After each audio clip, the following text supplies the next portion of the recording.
So I just finished Ori and the Blind Forest. Alright, just like last time, we're going to be splitting this into a couple different sections. So first off, we got gameplay, which is, I like to start off talking with gameplay because I think that it's just, it's the most relevant to me part of a game in most cases. Sometimes a game can get by on its story, in spite of what I consider to be lackluster gameplay, but it is much more often that a gameplay with that a game with lackluster story gets by on the strength of its gameplay, of its mechanics, of its feel. There we go, that's the word I was looking for.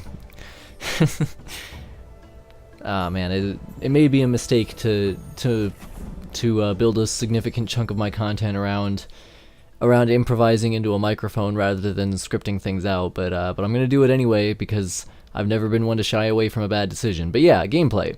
The gameplay in Ori and the Blind Forest is, it's one of extremes, because the platforming bits of the gameplay are incredibly good bits that I don't ever get tired of, really. I think that the platforming in this game is just incredibly strong. It's just, I mean, it's a lot of things. First of all, all of the animations for running and jumping, they all feel very smooth and they flow into each other well. And they just feel good. The jump arcs feel nice. They've got this nice, long, flowing quality to them. Whenever you jump, there are like a couple different jump animations that can play out, all of which look really just nice. There's like, Ori will do some flips, or he might spin around if you're doing a wall jump or something like that, and or he might just do like a running long jump, like he's doing long jump in track or something. And they all look like they really sell the idea that he's kind of shifting his momentum around to get himself into that length or distance or height that he needs to get. It looks really nice, and as a result, it also feels really nice. The game runs really well. At least it did on my rig. I occasionally got some weird little like issues with frame rate dropping down into like the high 40s for no readily apparent reason at certain points, but I think that can mostly just be chalked up to Unity. But yeah, for the most part it runs really well. Runs at a nice smooth 60, and so when you do something, you see your results immediately, and you don't feel like there's a big lag between when you press the button and when Ori does the thing. So it controls well. It looks nice. It just feels really good. The way that the platforming mechanics are also pretty good for the most part. A lot of them are really good. The wall jump I really like, because you can kind of continuously wall jump against one wall to sort of climb it, and when you do that, like the way that animates it looks very much like Ori is just kind of scampering up the wall like a little woodland creature, which I guess he is, but it looks cute, it looks good, I like it, and then you can transition from that into a wall jump into the other direction to get some distance and height and whatnot, and it's good. You've got a lot of standard platformer abilities. You got your wall jump that I already mentioned. You got your double jump, which of course you got a double jump. It's also nice. It kind of like, I don't know. I'm not sure that I would call it a grounded or realistic double jump, but it's like there was an attempt made to make it look like there's something going on, because there's like a little magic-looking wispy woo that goes out of Ori's ass when he double jumps. So he's not just like jumping again in midair with the exact same animation, and there's no attempt made to like make it look remotely plausible like in, say, God of War. But it's still not the most plausible thing, but that's okay because it feels good. What else do we got? We got Bash, which is a fantastic ability. Basically, it allows you to use enemies and projectiles as platforms to launch off of at any point in midair, and doing so will recharge your double jump, so you don't have to land again before double jumping a second time. It's really fucking good. It feels incredible. When you activate the Bash ability, like when overlapped with an enemy or a projectile, it'll kind of freeze the world around you, and you'll have some time to choose the angle at which you want to launch off of them. But this time isn't infinite. You will just launch wherever you're pointed after a little bit. So you can't like you can take your time a little bit and like set up the proper angle, but you can't use it as like a breather and like stop playing for a bit by just holding down the Bash button. You gotta you still have to have a sense of urgency. It's just doable now. And it looks great, it feels great. It's a lot like Sonic's homing ability or homing attack ability in in the adventure games and Colors and the Storybook series and pretty much most 3D Sonic games. You know how he's got this homing attack that allows him to kind of use enemies as platforms, and sometimes the developers like kind of remember, oh yeah, this ability can be used to do cool things, and they put a line of 5 enemies leading from one platform to another, and that's all they do with it, and they never make it any more interesting than that. Yeah, it's like that, except it's 2D and it's actually done well. And you can use it on projectiles, not just enemies. But yeah, it's really good. It allows for a lot more fluidity when traversing the environment if you know what you're doing. It allows you to have to worry less about enemies, which is very good in this game for reasons I'll be getting to in a bit. It's just, it's a fun ability. This is an ability which is so good that it could carry the entire game for me even if every other aspect of the game was bad. Like, that's how good Bash is. It feels perfect. It's beautiful. I love it. But yeah, other than that, there's a couple other platforming abilities, none of which I really care about all that much, to be brutally honest. You get the ability to climb walls, which kind of annoys me actually, because that just basically overwrites the wall jump ability at that point, and it's also not the most, like, fluid, and the way that it controls is like a little bit weird. It doesn't make a whole lot of sense like immediately, so it doesn't like slot into your moveset as smoothly as I'd want it to, and like I said, it kind of overwrites the wall jump, so I'm not a big fan of it. And then you get like a charge jump, which is really like a very weird ability that's not very well explained, and it took me a bit to like figure out how it was supposed to be used, and even when I did, I'm not a fan of it. I'm not a big fan of the charge jump. I don't like it very much. It's worth noting, some of these abilities might not be in the base version of the game. I picked up the definitive edition, which has, I'm told, a few more abilities, and also the ability to warp between save points. For some reason, I don't know why, I never used that ability, so it had literally no effect on me, but it's in there in the definitive edition, and I guess apparently it wasn't in the regular version. But yeah, so I don't know what new platforming abilities are in the definitive edition that weren't in the initial release. So some of these platforming abilities that I'm talking about might not be in whatever version you play if you're playing the regular version. Bash definitely is. So regardless of which version you're looking at picking up, definitely do it just for the sake of being able to play around with Bash, because goddamn, it is a fantastic ability. But yeah, yeah, I think that this game has like a couple really good platforming mechanics, and it has a really good feel to its platforming, and that manages to carry it through the fact that some of its later game abilities aren't really all that great, and they're really more of just like a very situational use kind of deal. And these really good platforming abilities and this really good game feel also carry it through the fact that its combat is a complete and utter bag of dog shit. The combat in this game is so fucking bad. I think the game would be a lot better if it just did not have combat in it. The way that combat works is you have like a little fairy dude who follows you around, and if you press the X button, square if you're on PS4, then your fairy dude will wait, I think this game was made by Microsoft Studios, so I don't think there is a PS4 version. So if you press the X button, your fairy dude will like shoot a little fire, and you can shoot a couple of these at a time before having to like stop for a minute to recharge, so I guess you can't spam it. And you don't like aim these fires at all. They just kind of go where they'll go, and if you're near an enemy, then they'll home in on the enemy automatically. So the way that you fight enemies is by just like getting near them and mashing the attack button while dodging their attacks. But like all of the enemy projectiles and also your projectile that you use against them are all these really busy particle effects. So whenever you get into a fight with even one enemy, and especially if you get into a fight with multiple enemies, everything just becomes a clusterfuck, and it becomes completely impossible to like see where you are and what you're doing amidst all these fucking fireballs and shit blasting all over the place. It's really bad. I don't like it at all. It's not fun. It's not gratifying to like beat like when I beat an enemy in Ori and the Blind Forest, I'm just like, all right, well that's fucking over, thank God. Now let's move on and get some actual shit done. It's not good stuff. I really think that the game would be better if it didn't have any combat in it. And what's annoying too is that like some of the abilities on your upgrade trees are combat oriented, but there are actually like useful abilities that you want to get to help with your platforming beyond the combat abilities, and you just have to get the combat abilities if you want to get to those ones, because fuck you.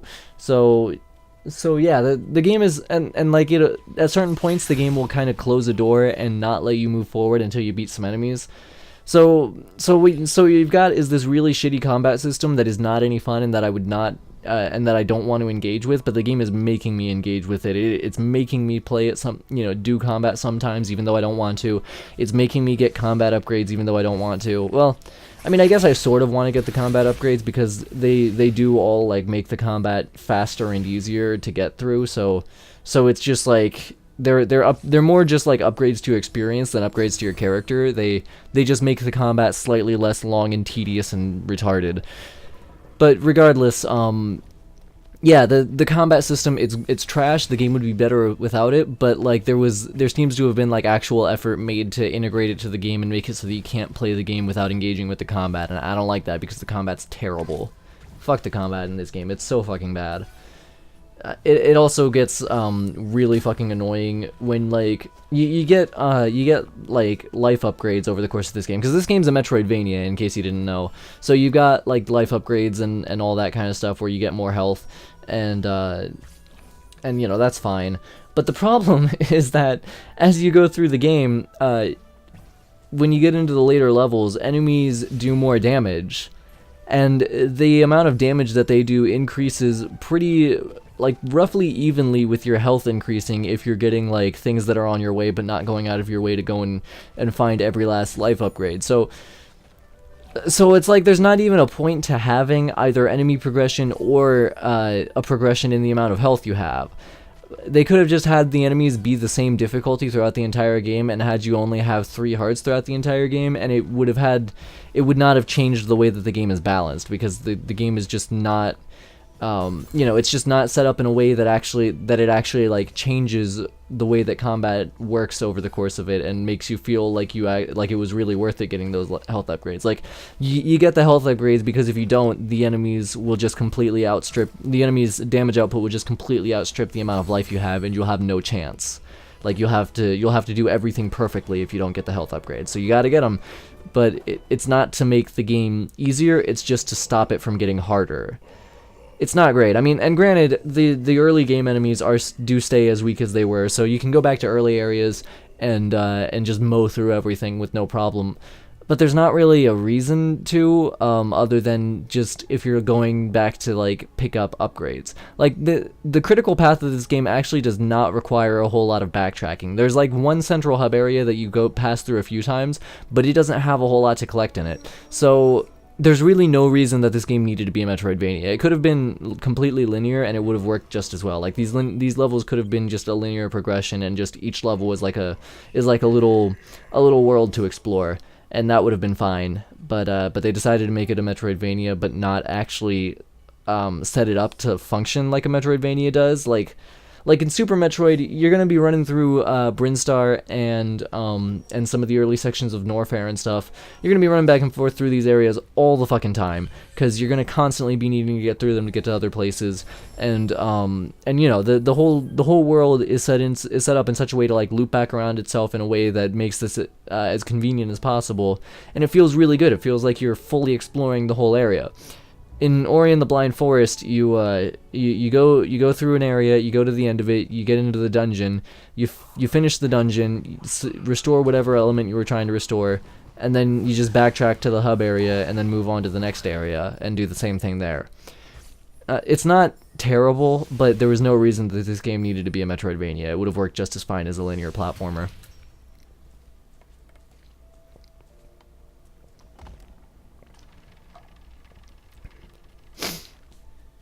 And it would have worked better without combat.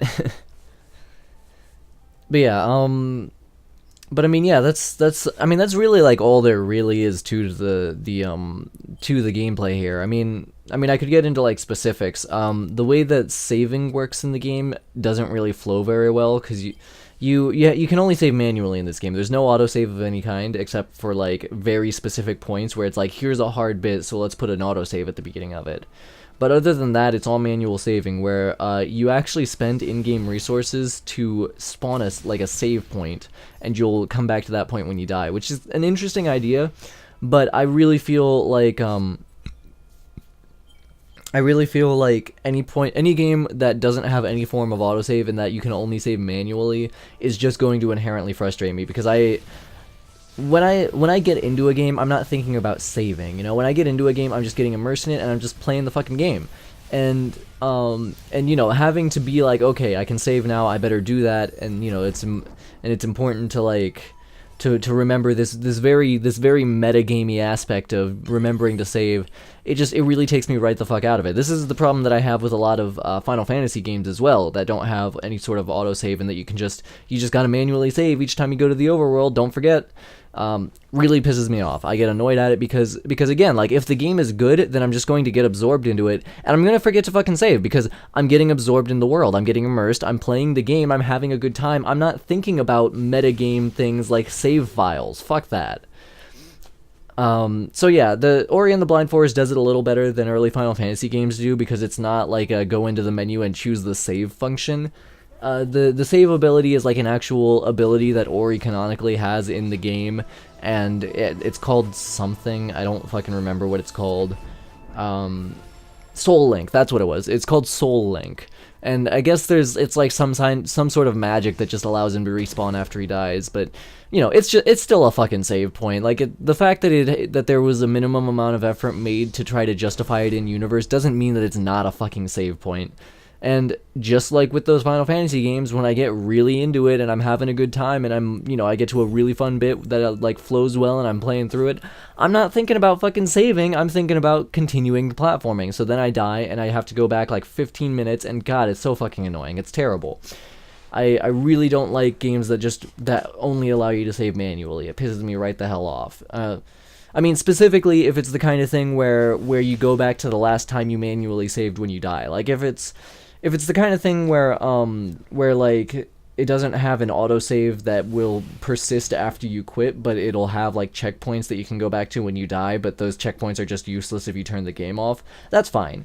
But any game where you have to save manually and anytime you die you go back to your last manual save, fuck it. It's terrible. I hate it so fucking much. It's so bad. And that is this game. I don't know, it just really breaks the flow, you know, especially since the way that you spawn a save point in Ori is you have to stand still and hold down the B button for like a couple seconds. Yeah, it just doesn't, I don't like it. It doesn't feel good, it doesn't flow well with the platforming. It just annoys me. Speaking of things that break the flow, the second dungeon in the game, of the game's three major dungeons, centers around like all this technology that was made by an ancient race called the Gumon, who are like, I think, or maybe it's Gumon. I don't know. Some of the names in this game seem to be Japanese. I know that the game isn't Japanese, but some of the names definitely seem to be like intentionally Japanese-ish. I mean, the villain is called Kuro, which is literally Japanese for it's Japanese for black. And that said villain is a giant black owl who is trying to snuff out the light of the forest. So it's like that was clearly intentional. But so it's kind of, but then so I get kind of weirded out because it's like, okay, well that owl is clearly named a Japanese word. So are all of these proper names supposed to be pronounced with Japanese sounding pronunciation, or are they not? I don't know. I don't know. I guess I'll just call the race by what seems to roll off my tongue easiest, which I think is Gumon, even though that sounds kind of dumb. But whatever. They're called the Gumon. They're like these. They're like a little round puffball with big long legs, and they're adorable, and I love them. And they are all dead except for one. They all froze to death, unfortunately. But they left behind all this technology. But you can't touch the technology because it's got some kind of molten heat on it that hurts you when you touch it. So you gotta pick up this like orb that like cools them down in a radius around you so that you can walk on them fine. And it just breaks the fuck out of the flow because when you're holding the orb you can't move as fast and you can't double jump. So you're stuck with walking at like half speed and single jumps, and it feels really fucking bad. I don't like it. I mean, it's kind of an interesting mechanic because like when you have the orb and you're walking around on the Gumon tech, like, as if the floor like curves up and transitions into a wall, you can just walk along that and then you can continue on to the ceiling, and that's pretty neat. And then there's like some puzzles where there's like a rounded square platform of the tech, and you can use that to like reorient yourself. Like you can land on it on the left side, walk around to the right side, and jump off the right side, and gravity will still be pushing you over to the left instead of downward. So there's some puzzles around that. It's a neat mechanical idea. I'm not criticizing the idea here. I think it's a good idea. My problem with it is that one, again, you're forced to move slowly, which fucking sucks. And two, the way that the directions are handled is weird, and like I can't think of a way to handle the directions that would be like perfect, but I think this is one of the worst ways to handle it. Is just what direction you need to press is always determined by based on like relative to Ori. So if you're on the ceiling, left is right and right is left, because that's how it is for Ori.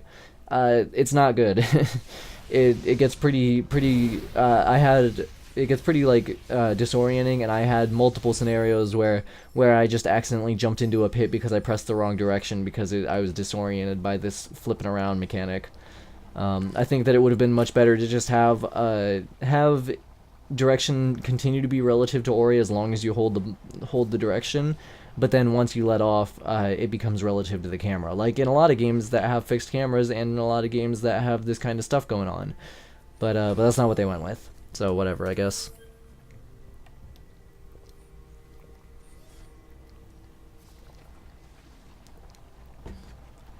But yeah, I don't have a lot to say about the first dungeon. I've decided to transition into talking about the dungeons now. I don't have a lot to say about the first dungeon.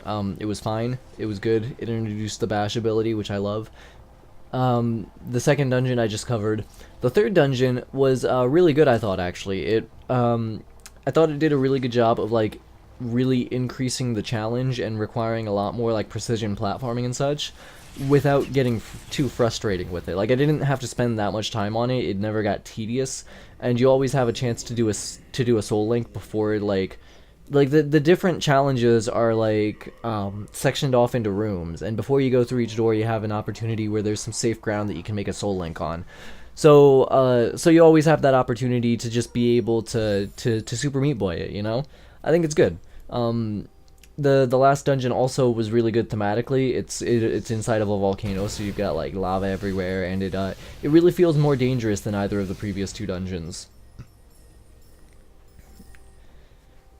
But yeah, and it just, you know, it was like, it basically just utilized all of the abilities that were established earlier in the game and asked you now to just be a lot more precise with them, and that's cool. You know, that's what a final dungeon should be. That's how the game's challenge should come to a head. It shouldn't just introduce some new random bullshit out of nowhere that you got to deal with now. It should iterate and build on everything that came before it, and act as like a final test for everything you've learned. And that's what this game did. It had a very good final dungeon, and said final dungeon was not too focused on combat, so win-win. Even though it did have a weird little boss fight thing that had occurred a couple times so far in the game, but you know, whatever. It wasn't super focused on combat, and the final boss, so to speak, was actually just like platforming your way through an area to run away from Kuro, rather than fighting anything. So that's super cool as well. I like the fact that the final boss focused on the platforming rather than the combat, because the platforming is the good part of the game, as I've already said a few times. So yeah, the ending of the game gets an A+ from me. Both for the gameplay department and the story department. There's a nice little segue for you. We're segueing into the third category on my list here, but I'm talking about it second because I had a segue. The story. The story is fine. It's a fine story. It's competent. It's well paced. I thought that the pacing was really good, which is unusual for games. I find that a lot of games have very, very bad pacing in terms of their stories. But this game had a pretty good, well paced story. It had some good themes going on where there's like a dude who's being a bit of a shit dick, and you chase after him because he stole a thing you need, but then he gets trapped under some rocks accidentally, and you save him, and he gives you the thing because you were good to him, and now he's realized that you're not a bad man to be wary of, so he's gonna be good to you too, and that's good. It's very basic, but it's good. It's competent. And that comes back later where said character is the last of the Gumon, whose name is Gumo, and and he finds out that all of his dudes are dead, and I was like worried that he was going to like, because he followed Ori into the Gumon dungeon area where all of them are encased in ice, and I was worried that he was going to like assume that Ori had like done something to them or something like that, and I was like, oh, this is gonna be a dumb misunderstanding, isn't it? But he didn't do that. He got sad, but then he also like got inspired by the good that Ori is doing, and went to do some good himself instead of doing some bad, and that was good. This is like pretty much the main recurring theme in Ori and the Blind Forest is that the characters who are temporarily portrayed as villains are really just like, you know, there's some sort of a misunderstanding that is cleared up through kindness, through Ori's kindness specifically, and they are better off as a result, and they become buddies. Well, I mean, I guess Gumo did, and the only other like antagonist character was Kuro. But Kuro had like the whole you know, villain due to misunderstanding thing, and also, you know, ended up with being touched by Ori's kindness, kinda in a way. I mean, indirectly. But I'm pretty sure Kuro did Kudo die? I don't know. It's been a bit. I waited too long to record this video. I can't remember whether Kudo died or not, but I definitely know that Kudo wasn't like shown being Buddy. But if Kudo survived, then I assume that it's safe to just assume that Kudo is now Buddy. So, you know, it's a fine theme. You know, I'm always down with these positive vibes. You know, don't just beat the shit out of people because they wronged you in some way. Make an effort to understand them. Be a cool dude, not a shit dick. You know, it's all good. That gets an okay out of 10 for me. And other than that, I can't remember the name of the big fat bear thing that raised Ori.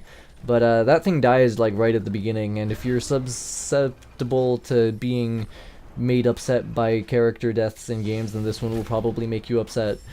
And Gumo's good thing that he does after being inspired by Ori is to actually like go and use the ancient Gumon technology to bring back to life Ori's parent, which I thought was kind of neat. And right, yeah, and then like at the end of the game when Kuro very nearly kills Ori right at the end, Ori's parent thingy person like comes and is grieving over Ori and like hugging him and stuff, and Kuro like realizes, oh god, I'm a fucking monster, I gotta make this right, and does, and it's good. It's, you know, it's good thematics.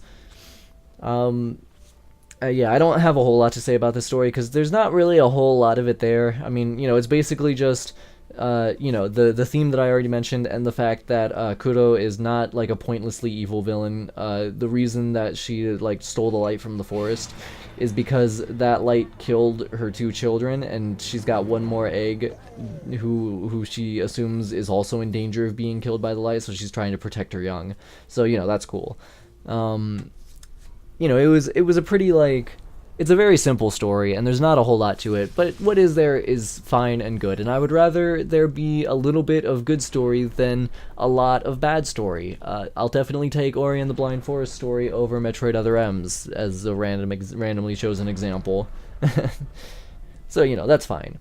And with that, I'll move into the third portion of this thing, which is the aesthetics, which are, of course, I'm sure many of you know, a large selling point for Ori and the Blind Forest, because hot damn is this game fucking beautiful. Holy shit.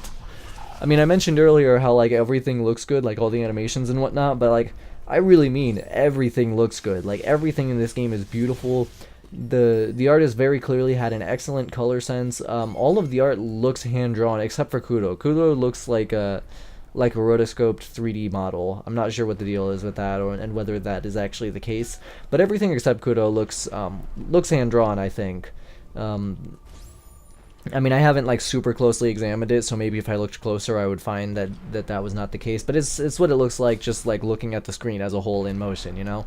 And it just all looks really good. Everything pops. You know, you got a lot of contrast between lights and darks and different colors, and it just, oh my god, this game looks so fucking good, you guys. This is one of the best looking games I've ever played. Also, the character designs are all really good. Ori is this really adorable little woodland creature Muppet thing. Kind of reminds me of Momo from Avatar: The Last Airbender. His parental guardian thing is like this big fat like bear person who is adorable, and whenever she walks around, her belly flops around, and it's great, and I love it, and she's adorable. Gumo is great with his weird long limbs and branching off from his just circular body with a face on it. Kudo's just a fucking owl, so whatever, but at least it's a good looking owl. Just, yeah, the character designs are great. The visuals are all great. Oh god, everything looks so fucking good. The water looks good. It's got good water physics effects applied to it. The enemies look good. They look reasonably threatening, so you can tell that they're enemies at a glance. Really, the only complaint that I have in the aesthetic department is what I mentioned earlier, which is just that projectiles are so busy that when there are several of them flying around, it just gets impossible to tell what's going on. But each projectile does look good. It pops up from the background with its particle effect. It's just, it's not like a problem with how the projectiles look. It's just a problem of there being too many of them on screen at a time, blasting in different directions and shit. But yeah, it's a beautiful fucking game. I can't stress this enough. It looks so fucking good. Holy shit, this game looks good. Ah, man. But yeah, I think that's like really kind of all I've got to say about it. This one's a lot shorter than Quake because I think that Ori is kind of a simpler game than Quake. Certainly mechanically it is, even though it has like more different abilities. There's less like each of those abilities just like is kind of like, oh, it's another tool in your repertoire that you just use to move around things. Cool, and that's good. But it doesn't lead to the same depth that the different like enemy types and weaponry in Quake did, where like the way that they combine with each other is results in like vastly different situations, and you have to make a choice as to what you're using in any situation.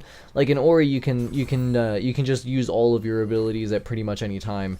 So it's really more of like a flat progression of less variety to more variety as the game progresses, whereas in Quake, there's just always lots of variety that and that's like. And each time you get a new option or a new enemy introduced or whatever, like the amount of variety available like exponentially increases. So yeah, there's less to Ori than there is to Quake, at least in terms of the gameplay department. Obviously, there's a much more to Ori in terms of story, and it's got better, prettier graphics. But that's not a bad thing. I think that Ori is a very good game, not a perfect game. Again, the combat sucks, but it's a pretty simple game, but it's done pretty competently for the most part. Again, it didn't need to be a Metroidvania. It should not have had combat, but it's definitely worth checking out. I would recommend taking a look at it. I think that let me see how much it is on Steam right now. I know that I got it for $10, but I got it during the Steam sale, so that was a sale price, which is not necessarily the price that you can get it for at the moment. I should probably just have Steam like logged in when I. Dude, what the hell? What do you mean couldn't connect to the Steam network? Is my internet okay? Yeah, my internet's fine. What the hell? Let me try that again.